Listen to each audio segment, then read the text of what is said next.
Oh, j'étais bien jeune et c'était exactement en 1973, vous voyez, ça ne rajeunit personne. Et je m'en souviens d'autant mieux que c'était un voyage d'étudiants. Évidemment, j'étudiais le latin, le grec, comme vous l'imaginez. Par conséquent, pour un jeune apprenti latiniste, se retrouver sur le site de Pompéi, c'est évidemment une très grande émotion.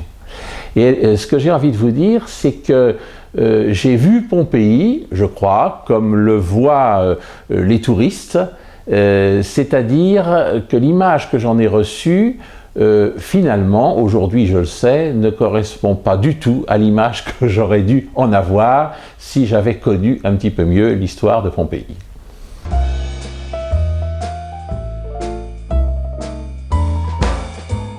Eh bien, ce qu'on croit, c'est que c'est une petite cité sous le soleil de la Campanie, à l'ombre du Vésuve, où la vie devait être bien agréable. Et je la qualifierais de 3 mots empruntés à Baudelaire, que tout le monde connaît, luxe, calme et volupté. Bien sûr, quand on voit ces peintures merveilleuses, dont la plupart sont au musée de Naples, mais enfin on peut les imaginer sur place, quand on voit ces architectures, quand on voit ces jardins, eh bien on se dit qu'il aurait été sans doute bien agréable d'avoir une chaise longue au bord du bassin avec un bon roman, n'est-ce pas, pour profiter de la douceur campanienne. En réalité, pas du tout. Parce que la réalité, c'est celle d'une petite ville de province, une petite ville pas tellement riche finalement, avec la même proportion de riches et de pauvres qu'il y en avait à Rome et partout ailleurs, c'est-à-dire, on va dire en taillant large, 10% de riches et le reste d'une population moyenne et plutôt pauvre, comme en témoigne par exemple l'argent qu'on a retrouvé dans les cadavres sous la cendre. Les gens n'avaient chez eux pas plus de 2000 sesterces, la plus souvent. Alors vous allez me dire, qu'est-ce que ça représente? Bon, écoutez, je vais me risquer à une comparaison qui n'est pas raison bien sûr, mais enfin qui donnera une idée de grandeur, on va dire 1000 euros. On va mettre une équivalence, un sesterce égale 1 euro. Voilà. Le litre d'huile au marché, 1 litre d'huile c'était 1 sesterce. On mangeait beaucoup de pain, le kilo de pain c'était à la demi-sesterce ou même peut-être moins. Donc finalement une vie qui n'était pas forcément très chère, mais une vie pour des gens très modestes. Et dans les bourses de ceux qu'on a retrouvés sous la cendre, on trouvait au maximum 30 sesterces. Ça, c'était pour ceux qui en avaient le plus. Souvent quelques as. Quelques as, c'est quelques centimes d'euros. Donc la vie n'était pas si facile qu'on le dit, et on travaille beaucoup. C'est une petite ville laborieuse avec beaucoup d'artisans, beaucoup d'esclaves bien sûr, et donc la vie est un peu pénible tout de même pour l'ensemble de la population.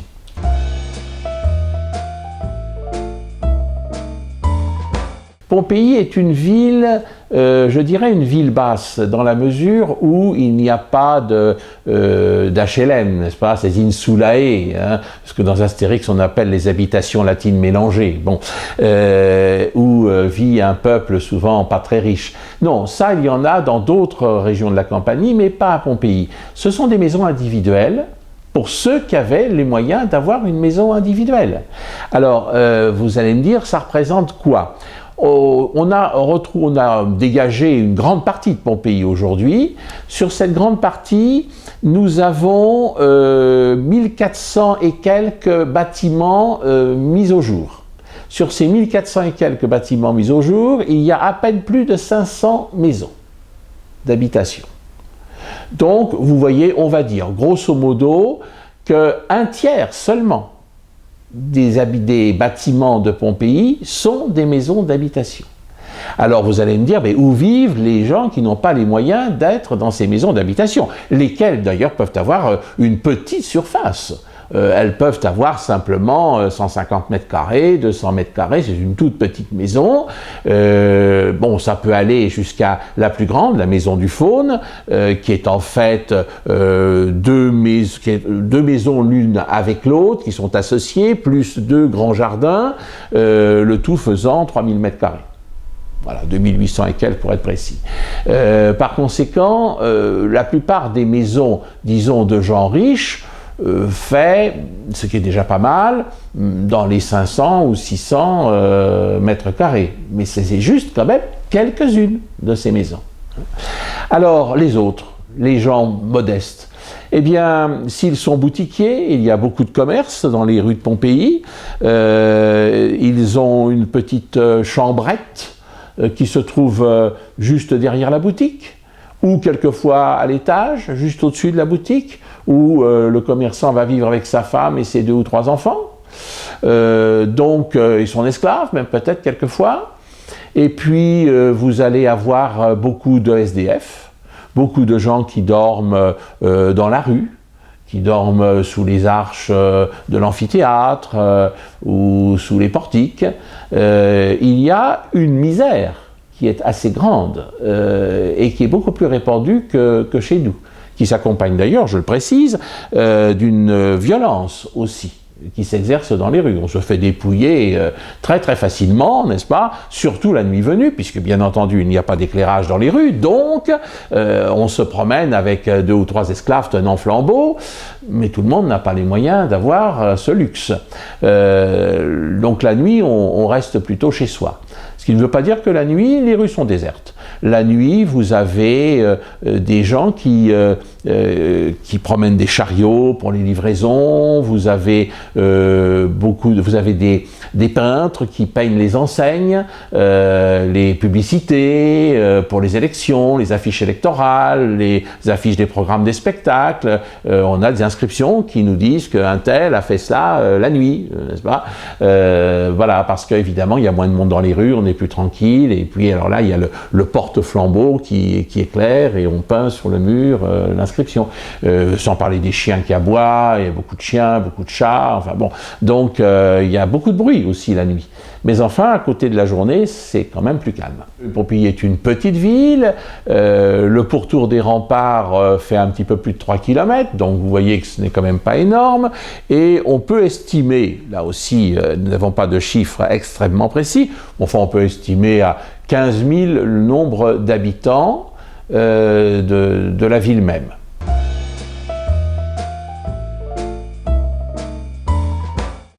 C'est une ville qui a été fondée sans doute à l'époque de la présence grecque. Je rappelle que les colonies grecques, les colons grecs sont venus s'installer à partir du 8e siècle avant notre ère, et ce sont les premiers, les Chalcidiens, qui sont passés par ce qu'on appelle aujourd'hui le détroit de Messine et qui sont venus s'installer d'abord dans l'île qui est aujourd'hui l'île d'Ischia, avant de venir sur la terre ferme, si je puis dire. Et c'est à peu près à cette époque-là, sans doute, que Pompéi a pris forme. Mais il y avait vraisemblablement un village déjà existant sur cet emplacement. Les Grecs ont apporté évidemment une nouvelle configuration de cette petite ville qui n'existait que dans la partie ouest, c'est-à-dire de ce qui est aujourd'hui, si on regarde un plan, qui est aujourd'hui la partie du forum, la partie de la basilique, toute cette partie ouest, qui est au fond le premier cœur de la cité. Le reste était déjà prévu comme à l'intérieur de murailles, mais occupé par des jardins. Il y a toujours eu à Pompéi beaucoup de jardins. Et au fur et à mesure que la ville s'est agrandie à l'intérieur de ces murailles, eh bien, on a empiété sur les jardins. Voilà. Donc, elle a pris forme à l'époque grecque véritablement. On va dire qu'au 7e, 6e siècle, c'est déjà une petite ville qui commence à connaître une certaine prospérité. Mais vous savez que l'histoire est assez complexe. La Campanie est une région, je dirais, de sang mêlé. Ce n'est pas tout à fait une région comme les autres régions de l'Italie. C'est une région qui a vu passer beaucoup de conflits. Les Grecs donc sont venus s'installer, mais il y avait les Étrusques contre lesquels les Grecs ont combattu, mais les Étrusques ont aussi occupé Pompéi, ils ont laissé une trace importante à Pompéi. Là-dessus est arrivée l'invasion samnite, donc les Samnites se sont installés à Pompéi, et puis les Romains sont venus mettre tout le monde d'accord, pour résumer brièvement la chose, et par conséquent, Pompéi est devenue une ville romaine. Mais toutes les strates, si je puis dire, restent présentes à Pompéi. Et c'est ça qui est intéressant, c'est de retrouver cette évolution. Je vais vous donner un exemple concret. Prenez par exemple la maison du Faune dont je parlais tout à l'heure. Cette immense maison qui est certainement la demeure la plus riche de Pompéi et qui a dû occuper sans doute le neveu de Sylla lorsqu'il a fondé la colonie romaine de Pompéi en 81, avant notre ère, eh bien, cette maison est formée à la fois de maisons grecques qui se sont romanisées, mais qui ont connu dans la décoration une période samnite. Donc on a des traces qui se sont surajoutées les unes par-dessus les autres. Et c'est ça qui est intéressant dans Pompéi, c'est que on a conservé les sources, les origines. On a conservé le temple d'Apollon, par exemple, qui est un très ancien temple. On l'a changé de disposition. Il s'est ouvert sur le forum, alors qu'avant il s'ouvrait sur la rue qui conduisait à la porte marine. Peu importe, mais on a gardé les traces de ce qui avait été fait à telle ou telle époque.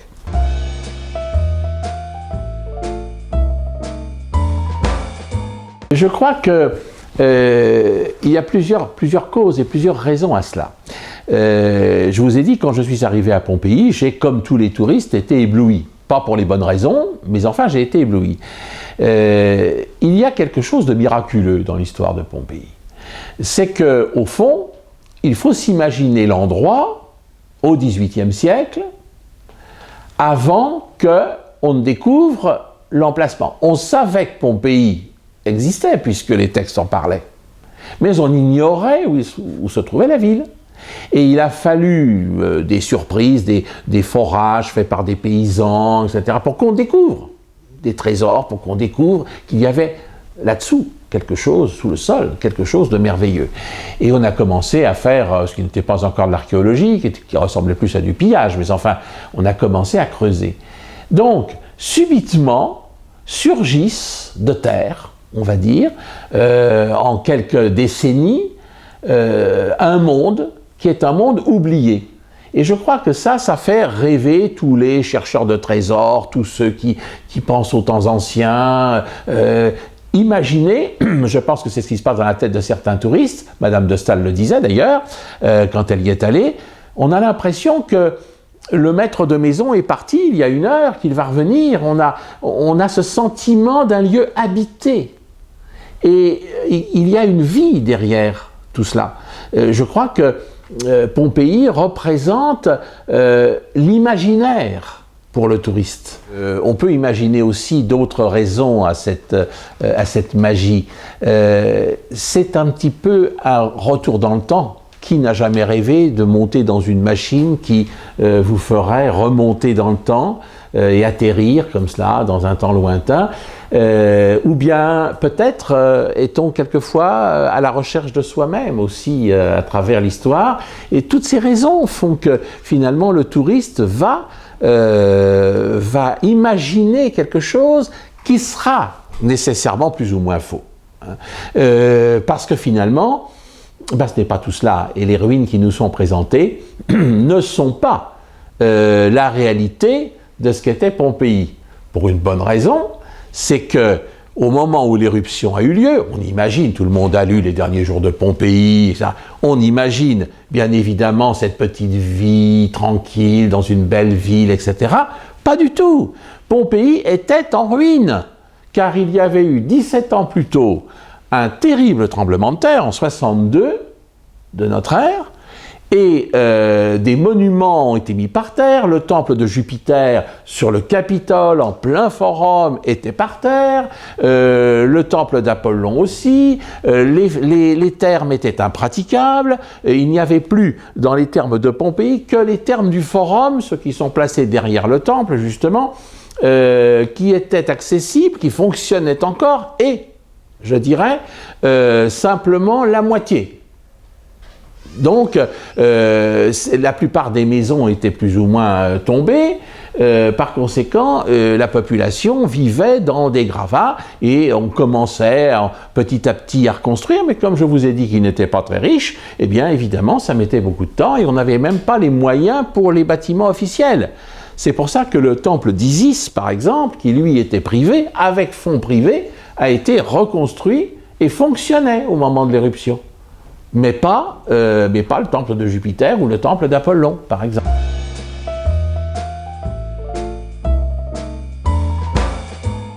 Je crois que c'est un choc pour les archéologues de découvrir ces fresques, et pour le visiteur lambda, c'est une émotion extraordinaire.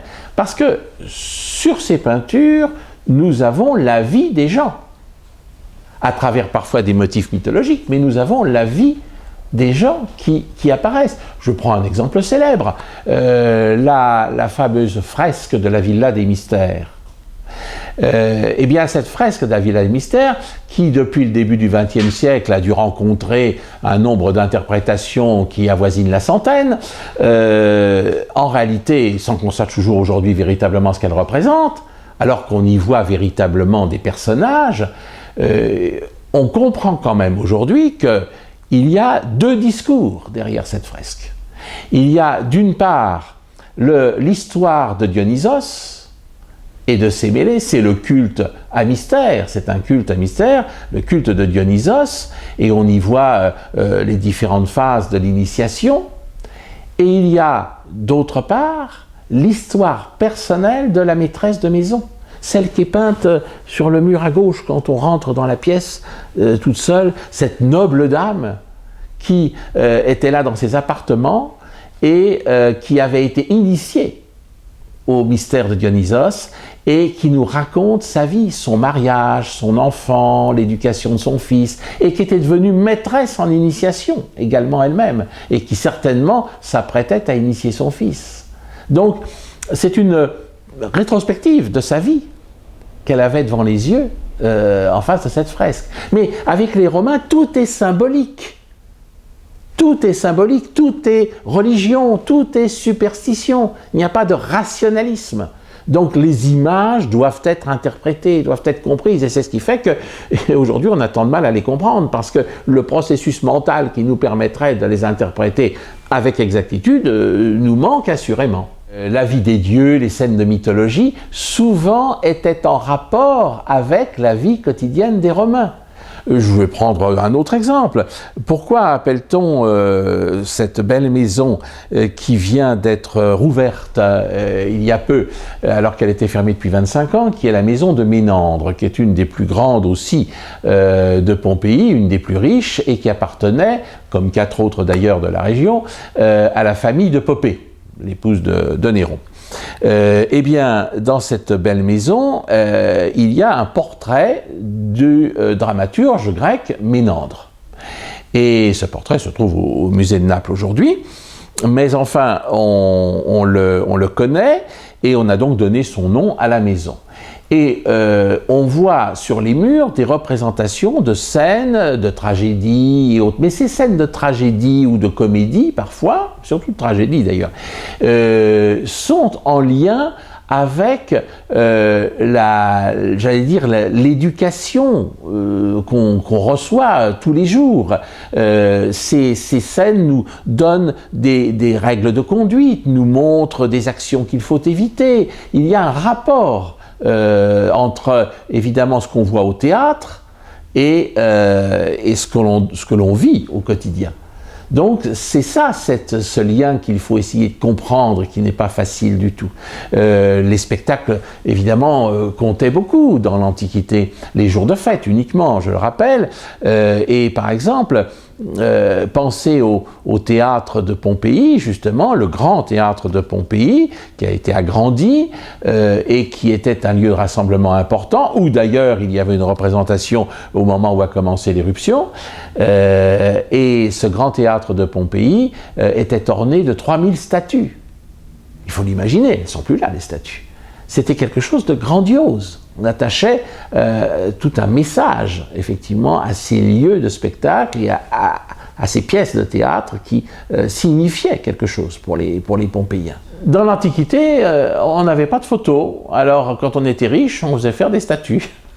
C'est comme sur le forum de Rome était une forêt de statues, n'est-ce pas? Et finalement, Caton prétendait, mon cher Caton, prétendait que finalement c'était plus glorieux de ne pas avoir de statue que d'en avoir une, puisque c'était tellement vulgarisé.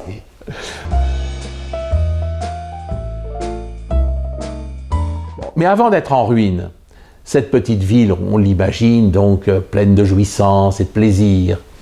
En réalité, je vous le disais, beaucoup de travailleurs, beaucoup de gens. On a pu répertorier près de 50 métiers différents exercés dans les rues de Pompéi, dans les boutiques.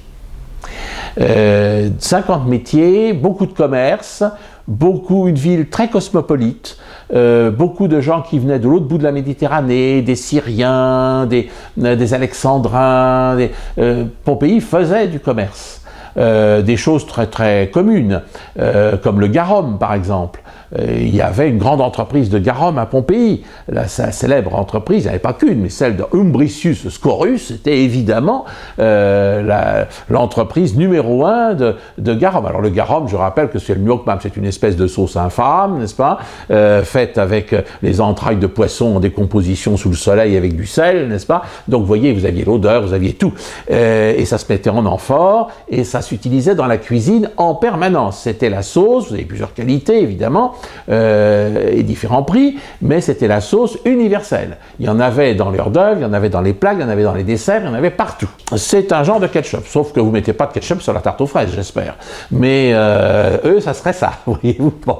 Peut-être parce que la nourriture, d'ailleurs, était un peu insipide, un peu fade, comme pour les Vietnamiens qui mettent le nuoc mam sur le riz, parce que le riz cuit à la vapeur, c'est un peu fade, ça donne du goût. Eh bien, le goût des Romains étant plus pour les consistances bouillies que pour les consistances rôties, souvent, malgré les épices, pour relever, il fallait un peu de garum pour donner un petit peu de goût. Mais enfin, je reviens donc à ces rues de Pompéi.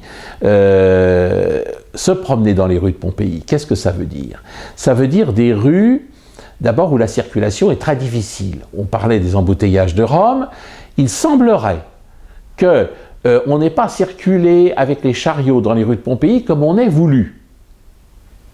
C'est-à-dire qu'il y avait probablement des sens interdits, qui n'étaient pas signalisés comme chez nous, mais des rues qu'on ne pouvait prendre que dans un seul sens, parce qu'elles sont trop étroites.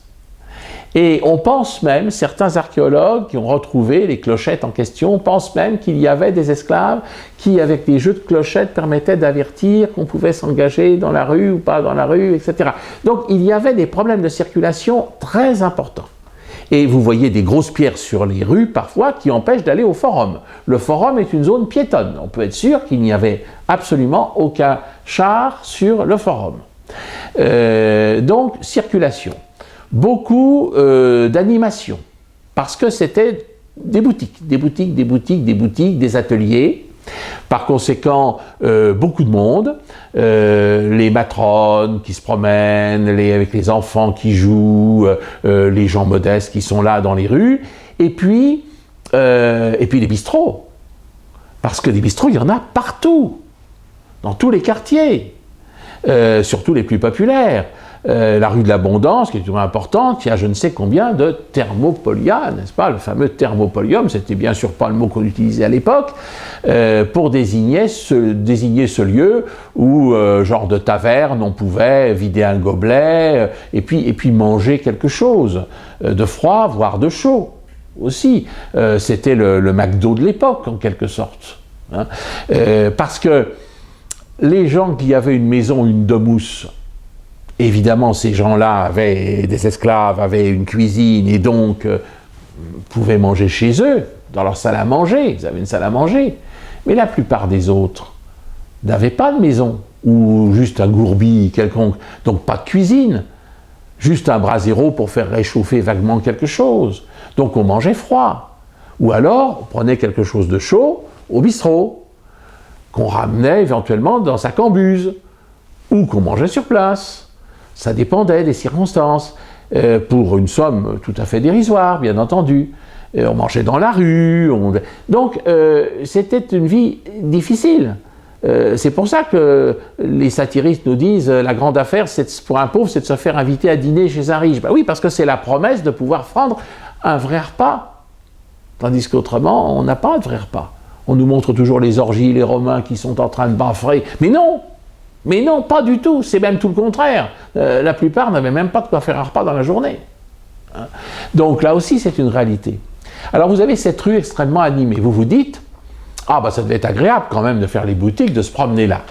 Eh bien pas du tout. Pourquoi? Parce que d'abord ça pue. Ça sent mauvais. Il n'y avait pas d'égout à Pompéi parce que le sol était trop dur. Le sol volcanique en dessous était trop dur, on ne pouvait pas creuser comme on a pu le faire à Rome. Donc, il y avait juste un petit égout au sud du forum qui effectivement évacuait vers la mer, car Pompéi était quasiment au bord de la mer. Évidemment, aujourd'hui, avec les alluvions, du Sarno, etc., le rivage a été reculé. Et les détritus étaient dans la rue. Et ces détritus pourrissaient là au soleil, avec la chaleur, il faut le comprendre. Mais ils étaient entraînés par l'eau. Alors, je m'explique. Il y avait des problèmes, évidemment, comme toujours, d'approvisionnement en eau dans les premiers temps de Pompéi. Et on avait fait des puits. Mais ensuite, il y a eu l'aqueduc qui a permis, c'est une déviation de l'aqueduc qui va à Naples, qui a permis d'alimenter Pompéi en eau. Donc, il y avait là une production qui était relativement importante. L'eau de l'aqueduc arrivait donc dans une sorte de grand château d'eau qui se trouve au-dessus de Pompéi, puisque Pompéi est sur une pente, il faut le préciser. Entre le haut et le bas de Pompéi, il y a presque 40 mètres de dénivelé. Donc ça fait quand même une différence importante. Alors, à partir de ce château d'eau, il y avait 3 canalisations qui distribuaient l'eau, soit dans le réseau public, soit dans le réseau privé, pour alimenter les belles maisons, etc. Alors le réseau public, c'était les fontaines. Il y avait énormément de fontaines, on en a retrouvé une 50aine, mais il y en a certainement plus, dans les rues de Pompéi, ce qui fait qu'on était toujours près d'une fontaine. C'est pourquoi je disais, à partir de ce moment-là, on a plus d'eau à Pompéi qu'on en a aujourd'hui, par exemple dans les cités de la Campanie, mais en fait aujourd'hui l'eau elle arrive sur le robinet de la cuisine ou de la salle de bain et chacun en dispose d'une certaine quantité. Donc la statistique ne voudrait rien dire. Si je vous dis qu'il y a 500 litres d'eau par personne et par jour, ça ne veut rien dire puisque cette eau il faut aller la chercher pour la plupart des gens à la fontaine du coin. Bon, alors elle arrive dans la fontaine et évidemment, quand le bassin est plein, elle déborde et elle envahit les rues. Et c'est grâce à cette eau qui descend les 40 mètres que les détritus sont entraînés vers le bas.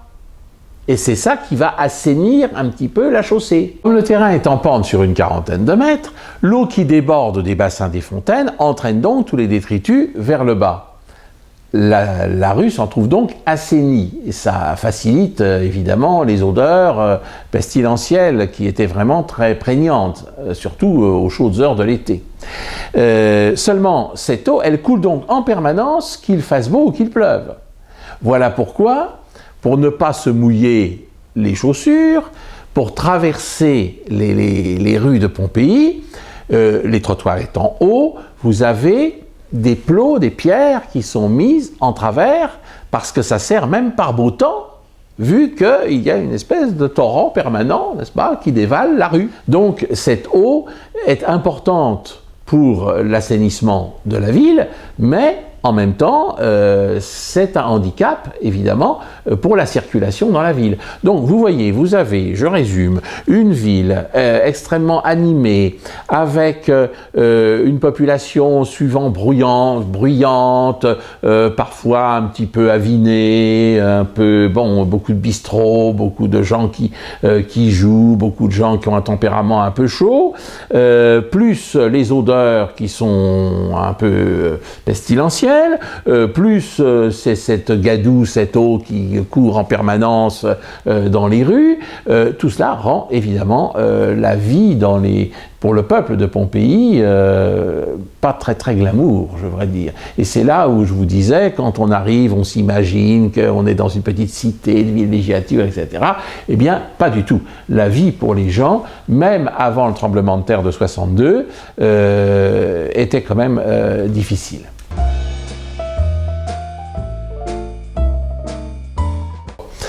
Alors d'abord, cette domus, il faut cette maison de ville, il faut essayer de l'imaginer. Il y a l'entrée qui donne sur la rue, et souvent à côté de l'entrée, il y a un banc où viennent s'asseoir les clients. Les clients, c'est une société clientéliste, donc les gens qui sont modestes et qui n'ont pas de quoi vivre de leurs revenus viennent demander une petite aide, et en échange, évidemment, ils assistent leur patron dans ces opérations, par exemple de justice. Si le patron est condamné, est accusé en justice, le client se doit d'aller le défendre et de témoigner en sa faveur, même si naturellement il n'est au courant de rien, mais enfin, il en va de sa survie.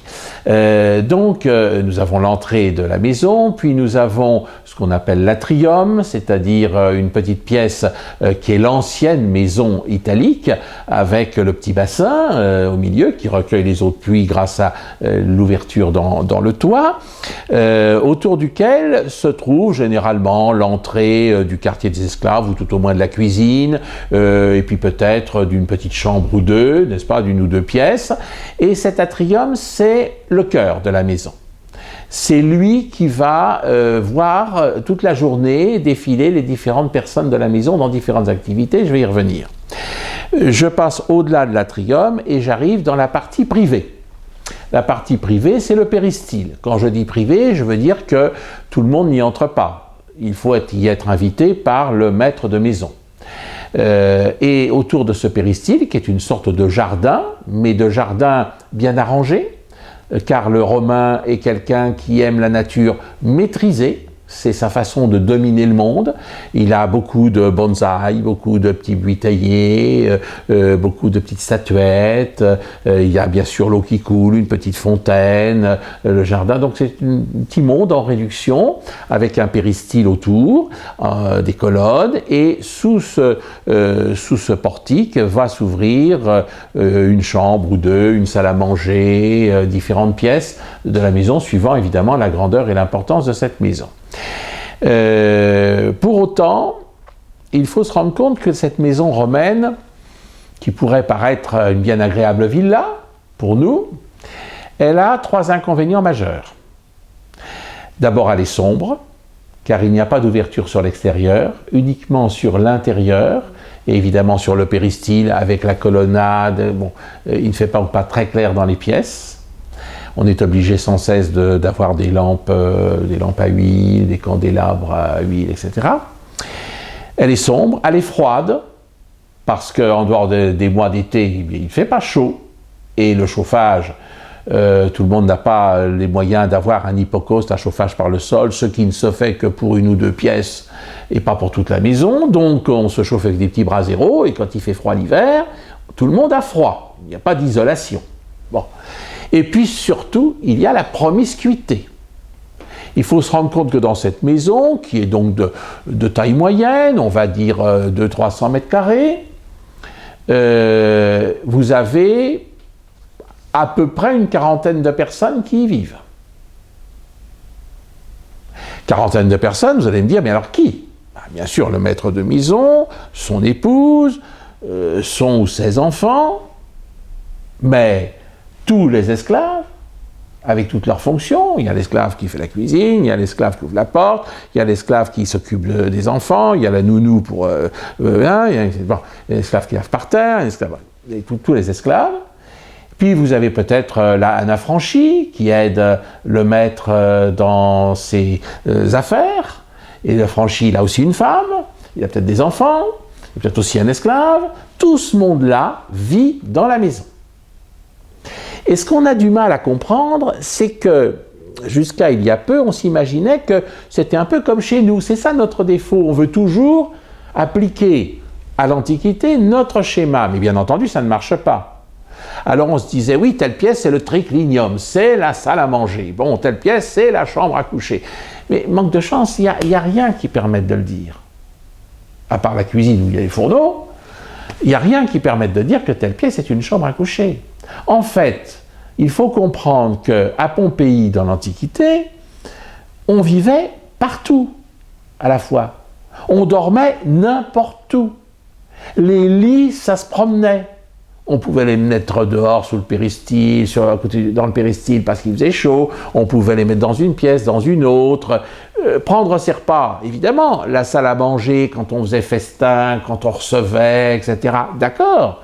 Mais sinon, on prenait ses repas aussi bien dans l'atrium, on les servait à peu près partout. L'atrium lui-même, partie publique dans la maison, était le lieu où le patron recevait le matin ses clients et leur donnait un petit quelque chose pour survivre, donc pour aller s'acheter de quoi manger dans la journée. Mais aussitôt la matinée terminée, car les choses ne se faisaient que le matin, et à l'après-midi, c'était le temps de l'otium, c'était le temps du repos, etc.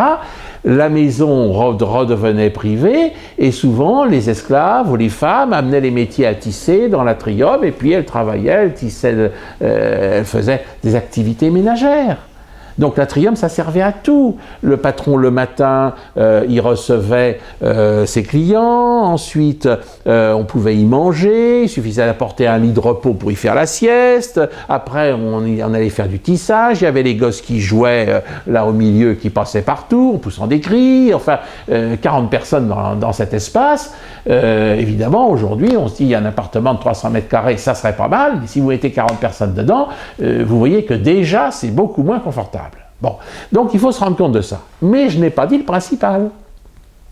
Le principal, c'est l'esprit religieux dans la maison. La superstition. Car vous avez l'autel privé, le laraire, qui est là dans l'atrium. La maison, c'est, si je puis dire, le temple de la famille. C'est donc un lieu quasiment sacré. Et il faut imaginer, alors vous me demandiez le matin, la première chose que fait le maître de maison, eh bien c'est de venir devant le laraire, entouré de sa femme, de ses enfants, de ses esclaves.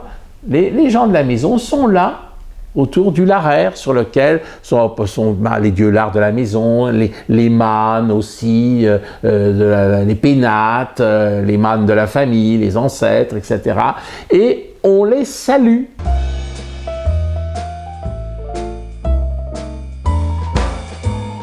Alors le lard familiaris, c'est une divinité qui va être ensuite confondue un peu avec les pénates, mais qui au début ne l'est pas, et qui est simplement une divinité protectrice de la famille. Les pénates, ça vient d'un mot latin penus, qui veut dire le cœur de la maison, en quelque sorte. Donc ça, c'est une divinité pour la protection du cœur de la maison, c'est-à-dire plus exactement des provisions, de tout ce qui va permettre à la maison de vivre. Quant aux mânes, ce sont les ancêtres à qui on rend un culte, qu'on va honorer, effectivement, à côté du lard de la famille et des pénates de la maison. Il y a une obligation de respect et de lien, c'est la pietas, entre ces divinités domestiques et ceux qui habitent la maison. Donc imaginez-le, ce père de famille, avec sa petite famille tout autour de lui. Il est là, il a mis sa toge. parce qu'on salue. On va faire une offrande. Alors, évidemment, on ne va pas tuer un bœuf. Hein, on va offrir un peu de nourriture, quelques gâteaux, quelques grains de blé, parce que le blé, c'est ce qui va permettre d'avoir le pain. Hein, il y a beaucoup de boulangers à Pompéi. On mange beaucoup de pain. Donc voilà, et on va offrir tout ce qu'il faut. Et tout le monde est là. On va réciter une ou deux prières. Le Père est là, c'est lui qui les récite. Il a la main droite posée sur le cœur. Tout le monde l'écoute, peut-être y a-t-il même un esclave qui joue de la flûte et qui accompagne la prière d'un air de flûte, recueillement général. Bon, après quoi, on peut se livrer aux activités de la maison. Mais jamais on ne quitte la maison sans saluer le lard qui vous voit passer. Donc quand on s'en va, on salue le lard et on va ne jamais fouler le seuil et on va franchir le seuil du pied droit, bien entendu, parce que le gauche porte malheur. Bon, donc, voilà, et on revient à la maison, on refranchit le seuil du pied droit, et on salue le lard sur le laraire. Et quand il y a un grand dîner, un banquet, on peut entrer dans la salle à manger, la salle à manger, c'est un monde à part, c'est un peu un résumé du cosmos. Et on participe du flux magique qui parcourt l'univers. Donc, on n'aura aucun nœud sur soi. On enlève les ceintures, on enlève les lacets de chaussures, on enlève les chaussures, on met une tunique pour le repas qui est libre, n'est-ce pas, qui permet aucun nœud qui vienne interrompre ce flux magique. On s'installe, on franchit le seuil de la salle à manger du pied droit sans poser le pied sur le seuil. On va bien entendu saluer le lard de la maison, ou bien les esclaves vont venir même vous le présenter pour que vous l'embrassiez avant le début du repas. On fait le tour comme ça des convives. Ensuite, tout le monde est installé. On se met bien sûr selon un ordre hiérarchique bien précis, sur un lit de banquet, allongé sur le coude gauche. On va prendre la nourriture uniquement avec la main droite, parce que la main droite est pure, alors que la sinistra, la main gauche, est évidemment impure, donc la nourriture est préparée, il n'y a bien sûr pas de fourchette, il n'y a bien sûr pas de couteau dans la salle à manger, car ça serait risqué de piquer les morts, symboliquement. On fait attention de ne pas renverser le sel, parce qu'évidemment ça aussi ça porte malheur, etc., etc., etc. On prend donc des petits morceaux de nourriture avec la main droite qu'on porte à sa bouche, et ainsi de suite. Et naturellement, le nombre des convives est toujours impair, pour que ça porte chance. Et il faut un nombre réduit de convives. 5 convives repas, 9 convives fracas, dit le proverbe. Hein. Donc on fait attention, et c'est toujours un nombre impair. Et ainsi de suite, toutes les formalités, si je puis dire, superstitieuses, sont de chaque instant de l'existence. Je dirais que la vie dans cette maison, vous le voyez, qui est à la fois sombre, froide et avec une promiscuité énorme, je dirais, est pesante à cause de toutes ces formalités. Et le petit bonhomme, le fils de famille, on va lui apprendre tout cela. On lui apprend plein de choses, on lui apprend à se tenir, on lui apprend à faire les gestes qu'il faut, les gestes qu'il ne faut pas. On lui apprend même, par exemple, qu'on n'écoute pas derrière une porte, une conversation, on écoute, etc. Il y a tout un tas de règles, et il y a son pédagogue, c'est-à-dire celui qui est chargé de l'accompagner à l'école, qui est un esclave qui lui fait faire ses devoirs quand il rentre de l'école, et qui lui explique tout ça et qui lui permet de grandir et d'apprendre. Le pédagogue a pris le relais de la nounou, n'est-ce pas, la nourrice qui l'avait nourri. Nourrice choisie par le père, et après c'est le pédagogue qui va donc guider l'enfant là-dessus, qui petit à petit viendra avec son père à l'accompagner dans les différents endroits pour apprendre comment on se comporte, parce qu'il est futur citoyen, il sera majeur à 17 ans. Et à 17 ans, il va devoir voter, il va devoir être capable de devenir un citoyen. Donc c'est toute une éducation. Alors le système scolaire comprenait, je vais employer des mots d'aujourd'hui, l'école primaire, le collège et le lycée ou enseignement supérieur, je ne sais pas trop comment il faudrait l'appeler, mais je précise. Effectivement, d'abord, seuls les garçons vont aller à l'école, ce qui ne veut pas dire que les filles ne recevront aucune instruction, mais il y aura des maîtres particuliers qui leur dispenseront cette instruction à la maison. Et puis, d'autre part, les fils des plus riches auront eux aussi sans doute des précepteurs particuliers, mais dans la maison dont nous parlions, donc d'un bon niveau, mais quand même pas des plus riches familles de Pompéi, le père va se soucier de l'éducation de son fils. Donc, il va aller écouter un peu les maîtres d'école, qui sont parfois des affranchis, voire des esclaves quelquefois, mais très instruits. Je rappelle que les esclaves dans l'Antiquité est esclave celui qui n'est pas citoyen.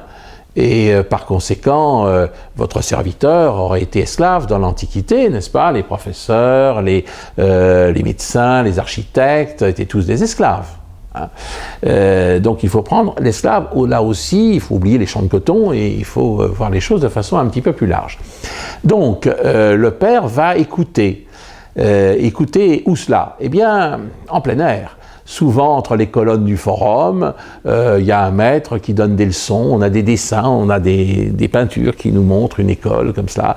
Il n'y a pas véritablement de salle de classe, de bâtiment, n'est-ce pas? Tout le monde peut écouter, alors c'est pas très facile. Néanmoins, la discipline peut être rude. Hein. On a cette représentation que j'aime beaucoup, où l'on voit un enfant qui se fait fesser, n'est-ce pas? Qui reçoit des coups de baguette sur ses petites fesses, parce que visiblement il n'a pas dû écouter beaucoup son maître.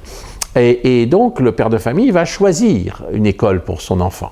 Et cette école primaire va lui permettre d'apprendre à lire, d'apprendre à écrire, d'apprendre un petit peu à compter.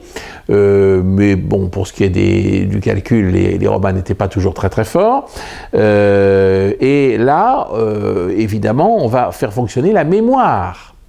On va apprendre des poésies, on va commencer à apprendre différentes choses, et des légendes aussi, on raconte un peu les légendes de l'histoire, comme cela.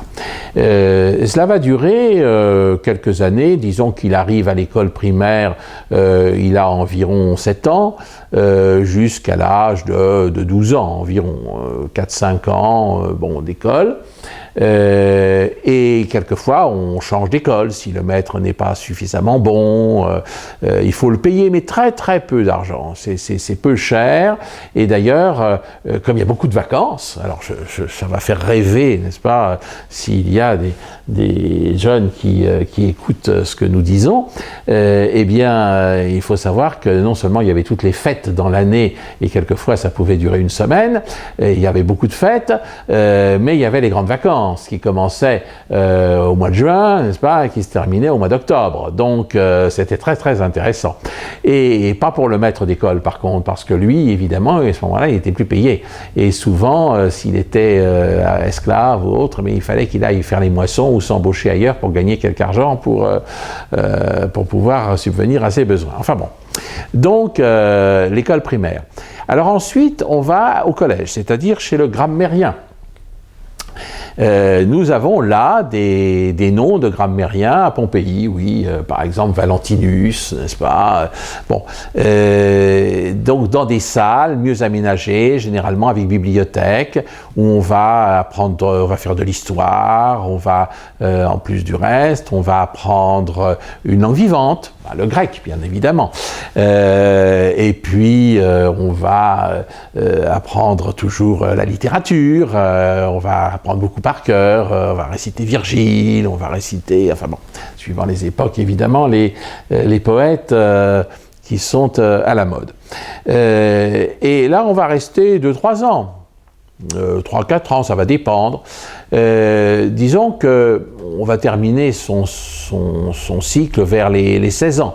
Alors, si presque tous les enfants libres et quelques autres vont à l'école primaire, évidemment, le collège, qui est déjà un peu plus cher, est réservé, le grammairien est réservé à ceux qui sont déjà d'un milieu un peu plus aisé.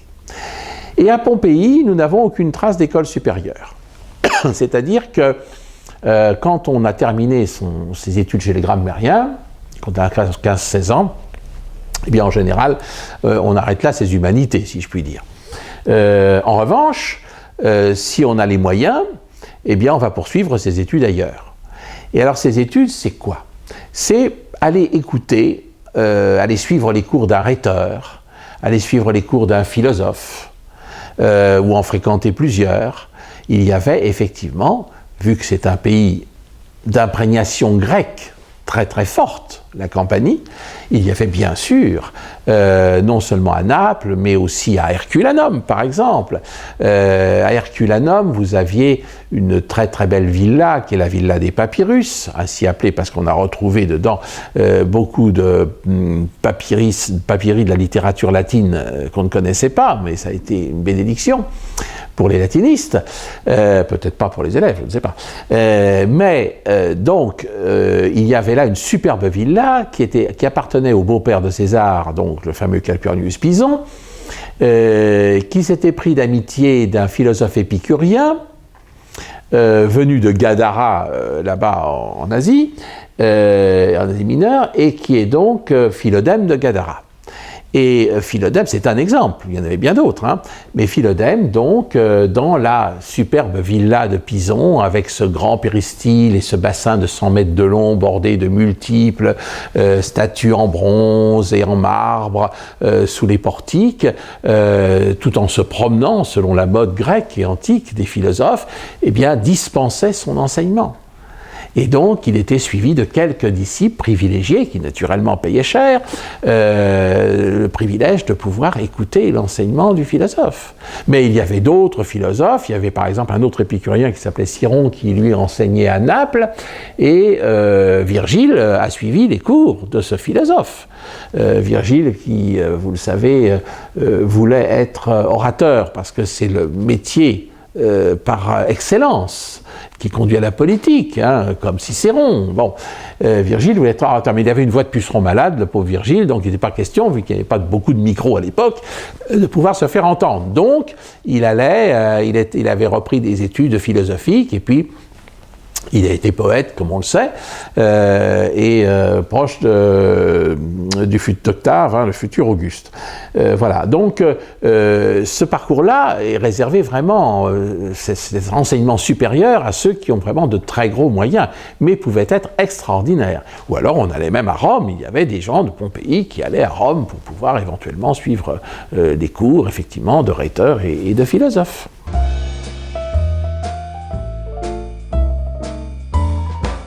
Eh bien oui, on s'amuse aussi à Pompéi. On s'amuse les jours de fête, bien évidemment. Les jours de fête, il y a des spectacles, des jeux qui sont offerts. Pas tous les jeux en même temps, mais des jeux qui ont évidemment beaucoup de succès. Il y a à Pompéi 2 théâtres d'abord.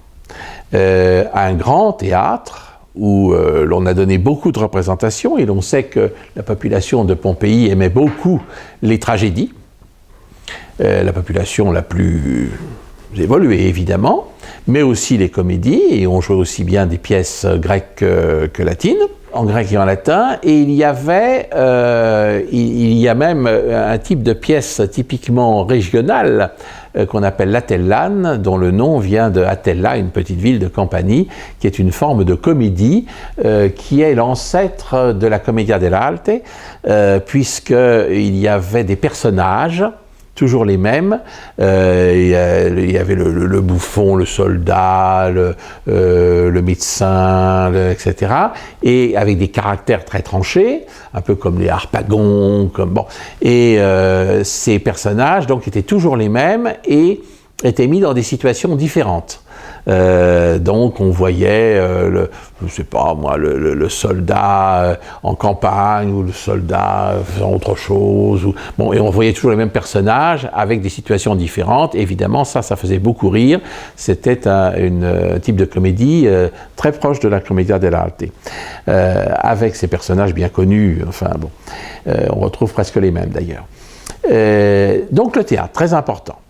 Pour une population plus choisie, plus intellectuelle, il y avait le petit théâtre, qu'on appelle aussi l'Odéon, qui est juste à côté du grand, à Pompéi, et là, il y avait bien sûr moins de place, mais on y donnait surtout des lectures poétiques.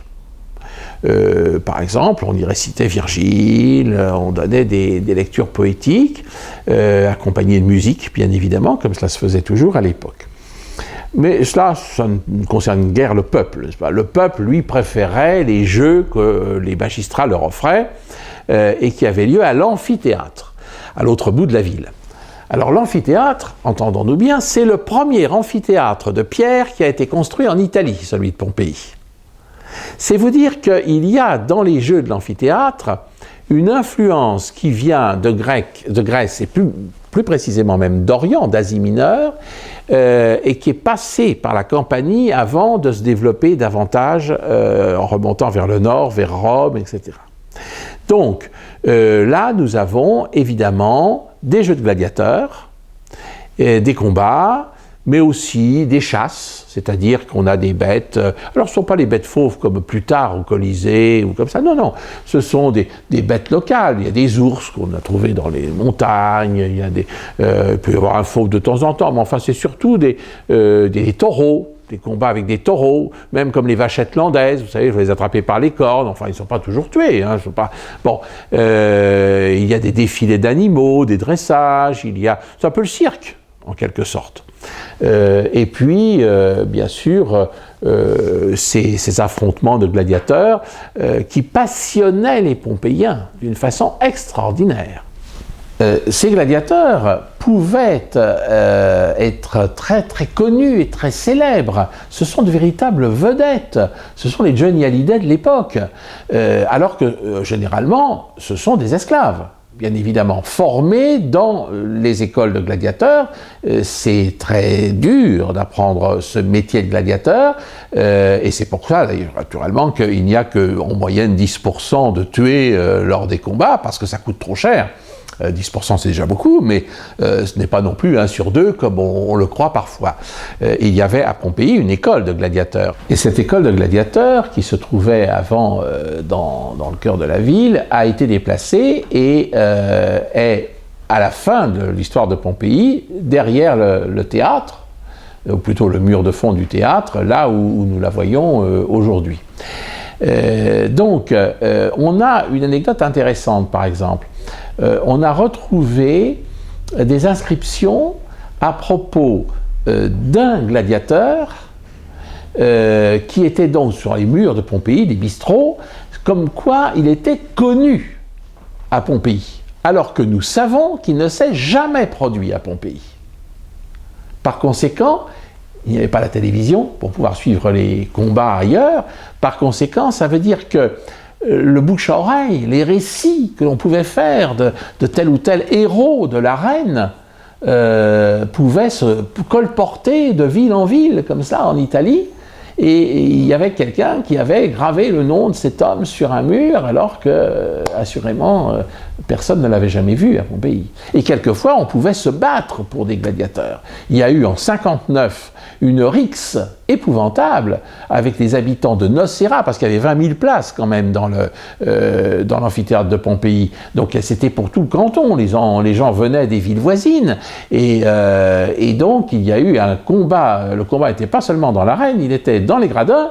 Il y a eu des tas de morts. Et d'ailleurs, l'empereur avait fait punir en interdisant pour 10 ans les jeux de gladiateurs. Bon. En fait, il semblerait qu'on soit revenu plus vite là-dessus. Mais c'est intéressant de constater que les passions pouvaient se déchaîner avec une violence digne des stades de foot. C'était quelque chose de tout à fait étonnant.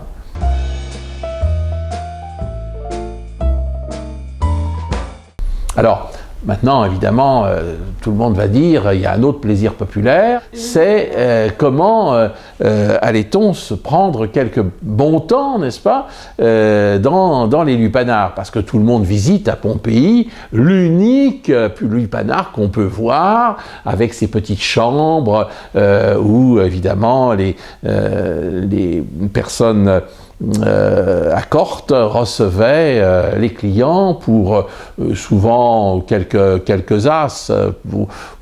Ça coûtait très très peu cher, n'est-ce pas, ou éventuellement un sesterce ou deux. Quand ça coûtait plus cher, il y en avait quelques-unes, une prostituée qui était très célèbre, qui, me semble-t-il, se produisait dans plusieurs endroits, et là, ça pouvait coûter plus cher. Mais enfin, la question a été de dire combien y avait-il de lupanars à Pompéi. Alors, les archéologues se battent là-dessus, ça va de 1 à 35. Bon, en fait, il est impossible de le savoir. Il est impossible de le savoir, pourquoi? D'abord parce que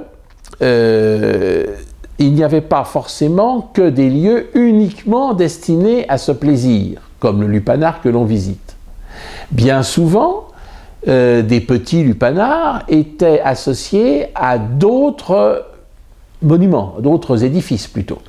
Je prends un exemple. On a retrouvé en 1985 des thermes qui sont avant la porte marine, donc des thermes suburbains qu'on appelle les thermes du plaisir. Pourquoi les appelle-t-on les thermes du plaisir? Tout simplement parce que il y a des peintures, des fresques qui représentent des positions amoureuses, et il semble-t-il que ces positions amoureuses correspondent au casier où l'on laissait les vêtements. Autrement dit, au lieu d'avoir vos vêtements à l'entrée au therme, qui est un plaisir vraiment universel et quotidien pour beaucoup, au lieu d'avoir vos vêtements au casier numéro 11, eh bien vous aviez vos vêtements au casier du cunilingus, n'est-ce pas, ou je ne sais pas, suivant ce que représentait la gravure, enfin la peinture qui était au-dessus. Bon. Et au premier étage, visiblement, il y avait des petites chambres. Et certains archéologues pensent, moi aussi d'ailleurs, je trouve qu'ils ont raison, que certainement, après les plaisirs du bain, eh bien, on pouvait avoir retrouvé la forme et s'ébattre au premier étage dans des bras accueillants. Voilà. Donc, c'est une forme de lupanar aussi. Hein. Ajouter, comme dans la maison de Ménandre, les petits lupanars privés, si j'ose dire.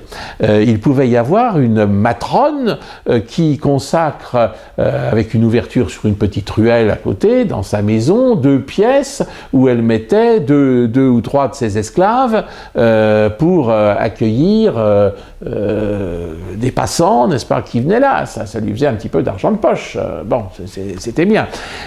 Donc, la sexualité, elle est partout dans l'Antiquité.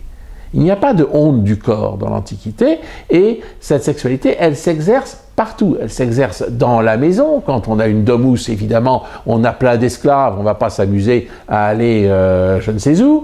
Et puis pour tous les autres, eh bien, il y a toutes ces formes de lupanar, qui soient dans des thermes, qui soient dans des maisons privées, qui soient dans des édifices faits exprès pour, comme le lupanar qu'on visite, peu importe.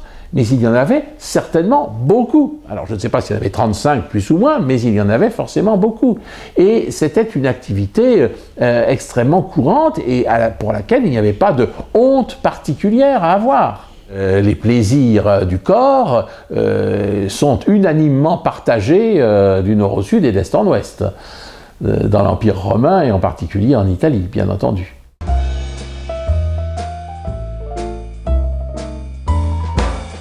Alors tout le monde a appris cela, n'est-ce pas? Le 24 août 79, le Vésuve a explosé, le sommet du Vésuve a explosé. Bon, on connaît tout ce qui s'en est suivi.